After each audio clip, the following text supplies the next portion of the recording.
नमस्कार. आज आपण या व्हिडिओच्या माध्यमातून पाहणार आहोत, की प्रमुख प्रकल्प, योजना व लाभार्थी, ग्राम पायाभूत सुविधा आणि वाहतूक या 4 मेनूमध्ये डेटा एंट्री कशाप्रकारे करायची आहे, हे आज आपण या व्हिडिओच्या माध्यमातून पाहणार आहोत. आता सर्वप्रथम मी काय करतो, या प्रमुख प्रकल्प या मेनूवर क्लिक करतो आणि याची डेटा एंट्री कशी आहे ते तुम्हाला समजावून सांगतो. आता इथं प्रमुख प्रकल्पावर गेल्यानंतर तुम्ही पाहू शकताय, इथं ग्रिड व्ह्यू आहे आणि या ग्रिडमध्ये काही नाही मोकळं आहे. आता मी काय करतो, वळून खाली ओढतो म्हणजे या पेजला रिफ्रेश करतो, जेणेकरून मी एंट्रीज आपल्याला इथं पाहायला मिळून जातील. ठीक आहे. आता इथं बघा, मी 2 प्रमुख प्रकल्प जे आहेत ते प्रमुख प्रकल्प इथं ॲड केलेले आहेत. आता नवीन प्रकल्प तुम्हाला ॲड करायचा असेल तर तो कशाप्रकारे ॲड करू शकता, तर त्यासाठी बघा इथं खाली एक प्लसचं बटन दिलं आहे. त्या प्लसच्या बटनावर क्लिक करायचं. प्लसच्या बटनावर क्लिक करून आपण इथं प्रमुख प्रकल्प जो आहे तो प्रकल्प इथं ॲड करू शकतो. आता मी ऑलरेडी ॲड केलेल्या काही एंट्रीज आहेत, तर याला मी एडिट करून दाखवतो तुम्हाला की कशाप्रकारे तुम्ही नवीन एंट्री टाकू शकता. ठीक आहे. तर आता इथं सर्वप्रथम बघा, मी आता इथं काय करतोय की ग्रामपंचायत पाण्याची टाकी बांधकाम प्रकल्प असं या प्रकल्पाचं नाव आहे. प्रकल्पाचं नाव टाकायचं. प्रकल्पाचं नाव टाकल्यानंतर तुम्हाला काय करायचं, त्या प्रकल्पाचं वर्णन की त्या गावामध्ये प्रकल्पाचे काय फायदे होतील किंवा त्याचा काय खर्च राहील, त्या कोणी राबवली, कोणी तो प्रकल्प गावासाठी मंजूर करून घेतला, ह्याची सर्व माहिती आपण इथं वर्णन या टेक्स्ट फील्डमध्ये देऊ शकतो. त्यानंतर पुढं आहे प्रकल्पाचा प्रकार. प्रकल्पाच्या प्रकारामध्ये काय करायचं की हा प्रकल्प कोणत्या प्रकारचा आहे ते तिथे निवडू शकता, की रस्ता, पाणी पुरवठा, गटार, वीज, असे वेगवेगळे प्रकार आहेत. त्या प्रकारांपैकी कोणत्या प्रकारांमध्ये हा प्रकल्प मोडतो ते आपण इथे निवडायचे. त्यानंतर स्थिती निवडायची की हा प्रकल्प जो आहे कोणत्या स्थितीमध्ये आहे, बांधकाम सुरू, नियोजित, मंजूर, निविदा, स्थगित, रद्द, अशा प्रकारे जे स्थिती आहेत तर या स्थिती तुम्ही निवडू शकता. त्यानंतर पुढचं आहे ते म्हणजे इथं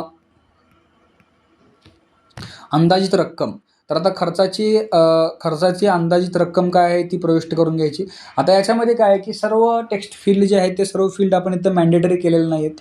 तुमच्याकडं एखाद्या प्रकल्पाबद्दल जेवढी माहिती असेल तेवढी माहिती तुम्ही इथं भरू शकता. आता अंदाजित खर्च झाला, त्यानंतर मंजूर रक्कम झाली, त्यानंतर निधीचा स्रोत, निधी कोणी मंजूर करून घेतला यांची इन्फॉर्मेशन टाकायची. त्यानंतर पुढचा आहे कंत्राटदार तपशील.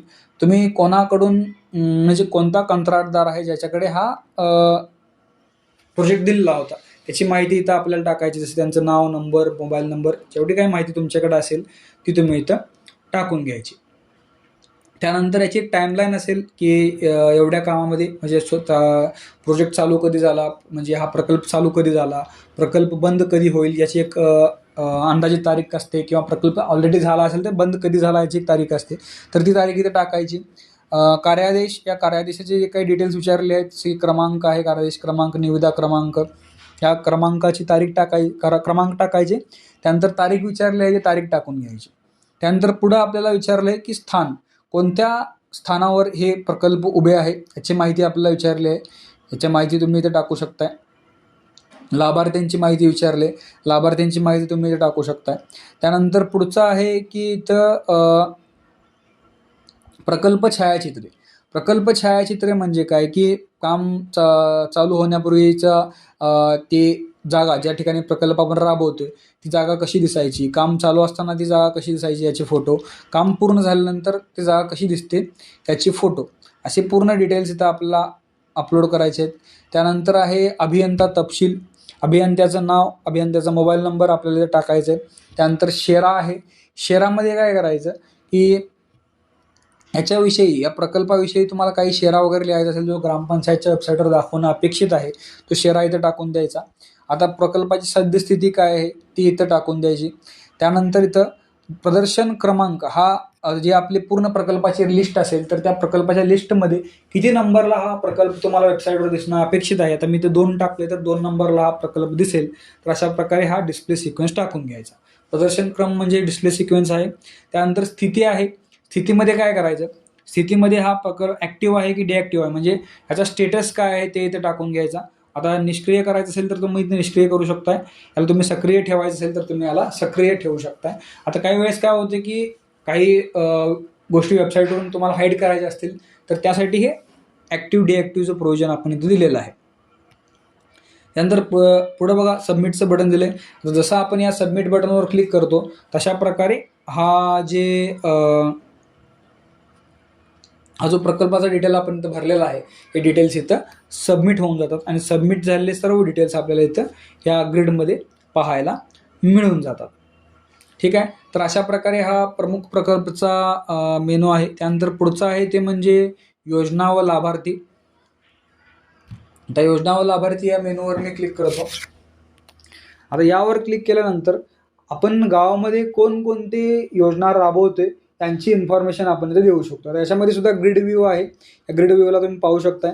नवीन योजना टाकण्यासाठी इथं खाली प्लसचं बटन आहे. आता मी यातलीच एखादी एंट्री एडिट करून दाखवतो. आता इथं बघा. आता इथं काय आहे की योजना व लाभार्थी. आता याच्यामध्ये पूर्ण योजनेविषयीची माहिती आपल्याला विचारलेली आहे.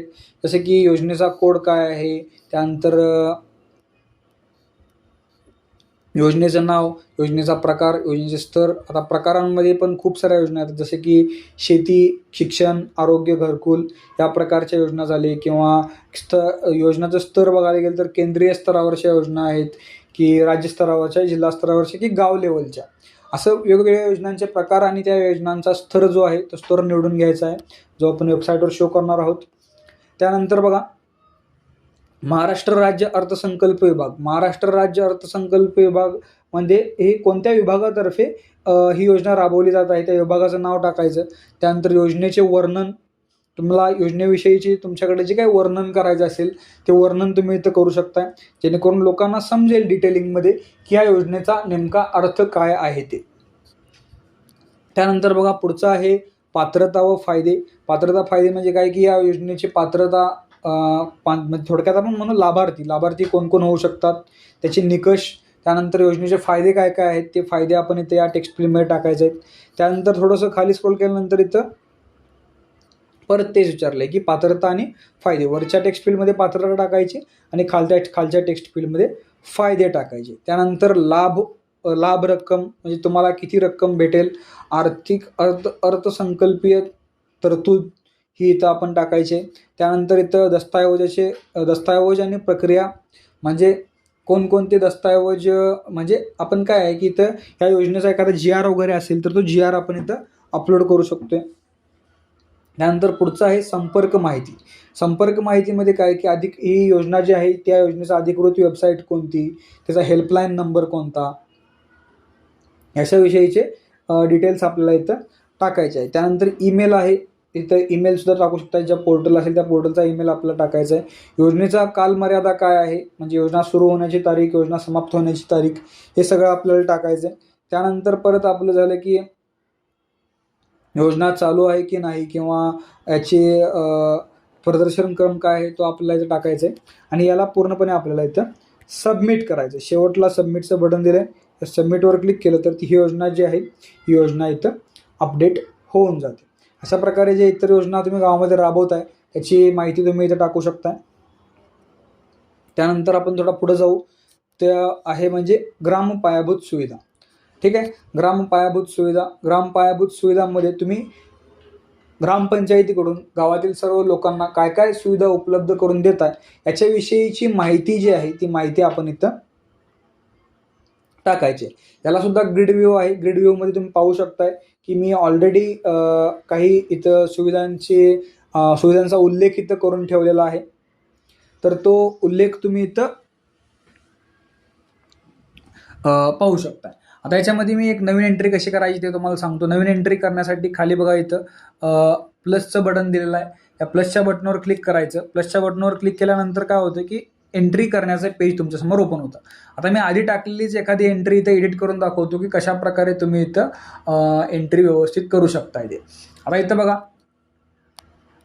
की सुविधेचे नाव. आता इथं सुविधेचं नाव काय आहे ते सुविधेचं नाव इथे टाकायचं. सुविधेचा प्रकार कोणता आहे तो प्रकार निवडायचा.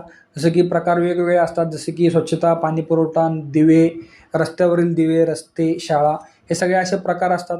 तर यामध्ये आपल्याला काय करायचे की इथं अधिकारी ते आपल्याला प्रकार आपल्याला इथे निवडून घ्यायचे. त्यानंतर अधिकारी किंवा प्रभावी व्यक्तीचे नाव. आता कोणाच्या प्रभावाखाली हा प्रकल्प चालतोय तो मेन व्यक्ती, त्याचं नाव इथं टाकायचं.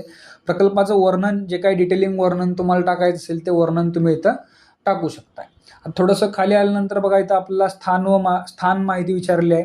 आता प्रकल्प कुठं राबवला जातोय याचा पूर्ण पत्ता आपल्याला टाकायचा आहे, लँडमार्क टाकायचं आहे, ह्या प्रकल्पाची क्षमता जी काय असेल ती क्षमता टाकायची आणि प्रकल्पाचं लोकेशन जे आहे ते लोकेशन तुम्ही इथून पिक करू शकताय.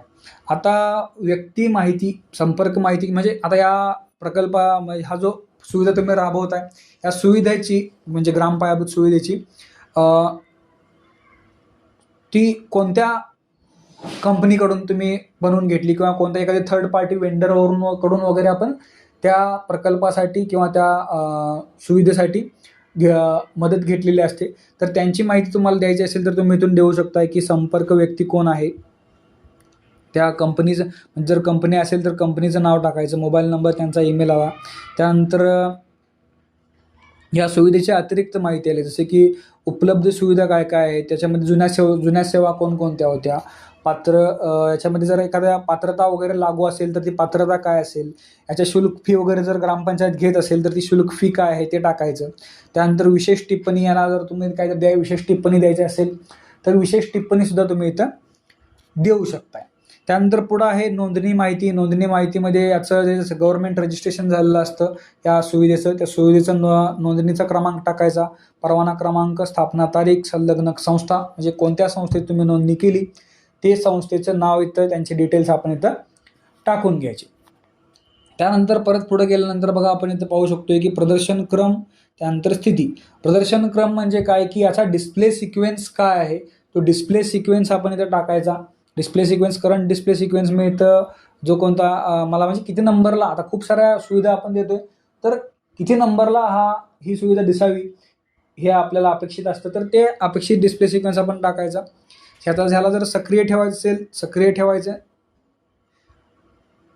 निष्क्रिय करायचं असेल तर निष्क्रिय सुद्धा आपण इथून करू शकतो, जेणेकरून निष्क्रिय केलं तर ते वेबसाईटला दिसणार नाही असा याचा अर्थ होते. ठीक आहे. आता मी इथं तर अशा प्रकारे आपण पाहिलं की ग्राम पायाभूत सुविधा याच्यामध्ये डेटा एंट्री कशी करायची. आता बॅक जाऊन पुढे आल्यानंतर इथं बघा वाहतूक नावाचा हा मेनू आहे. याच्यामध्ये आपण गावामध्ये जे काही वाहतूक सुविधा आहे म्हणजे गावातील वाहतूक सुविधा कशा प्रकारे आहे, महामंडळ, एसटी महामंडळाचे टाइम टेबल वगैरे, तर ते आपण याच्यामध्ये ॲड करण्याचं प्रोव्हिजन इथं दिलेलं आहे. आता वाहतूकवर मी क्लिक करतो, याच्यामध्ये सुद्धा ग्रिड व्ह्यू आहे. ग्रिड व्ह्यू तुम्ही पाहू शकताय. आता मी या पेजला रिफ्रेश करतो, तर रिफ्रेश केल्यानंतर तुम्ही पाहू शकताय की वाहतूक सुविधेचे इथं डिटेल्स तुम्हाला पाहायला मिळून जातात. आता मी काय करतो, इथं खाली बघा एक प्लसचं बटन दिलं, या प्लसच्या बटनवर क्लिक करतो. प्लसवर क्लिक केल्यानंतर अशा प्रकारे डेटा एंट्रीचा पेज आपल्याला इथं पाहायला मिळून जातो. तर यावर आपल्याला डेटा एंट्री करायची आहे. आता मी आधी टाकलेली एखादी एंट्री जी असते ती एंट्री इथे एडिट करून दाखवतो की कशा प्रकारे तुम्ही याच्यामध्ये माहिती भरू शकता.